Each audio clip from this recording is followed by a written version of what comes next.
Thanks, Riaz. Good morning. The people spoke and the Vancouver Park Board listened. It has backed away from a controversial project for good. The board has scrapped the idea of a paved bike path through Haddon Park and Kitts Beach Park.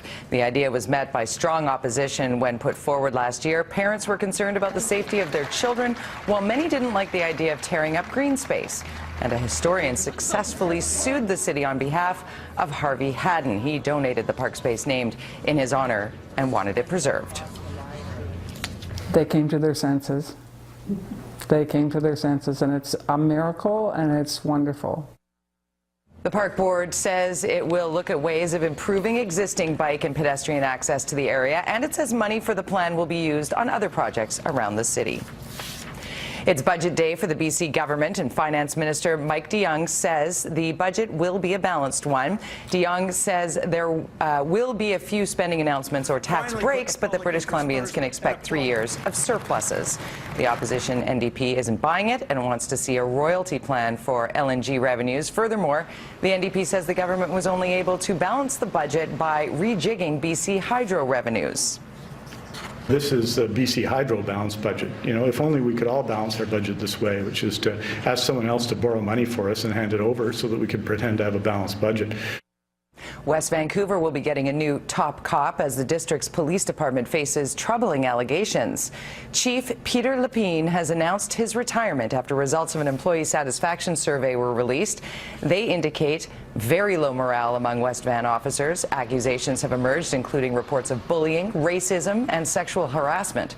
The mayor says he'll investigate the claims and take steps to change the culture of the department. The chief is not under investigation for harassment.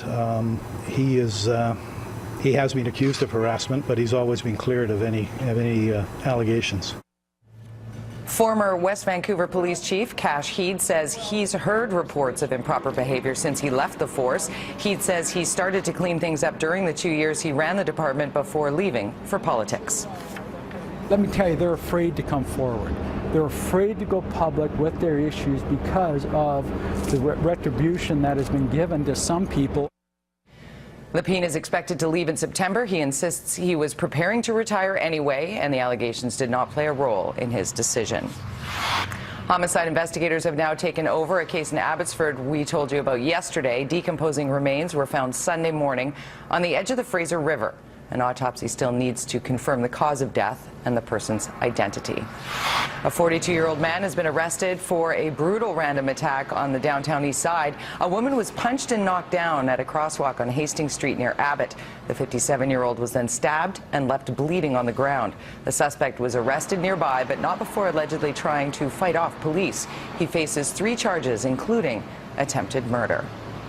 Vancouver Mayor Gregor Robertson has responded to a conflict of interest lawsuit filed by a political rival. Cedar Party mayoral candidate Glenn Chernin and 9 Vancouver residents claim Robertson benefited from leasing a city building to the social media company Hootsuite. The building on East 8th Avenue used to be occupied by the Vancouver Police Department. Chernin says the agreement with Hootsuite wasn't a transparent process. Hootsuite claims the deal was at market value. The political connections are obvious, so I think this is someone who's been very critical of myself and my council and is planning on running against me in the next election, so I think that speaks for itself. But as to the content of the allegations, we'll deal with that in court.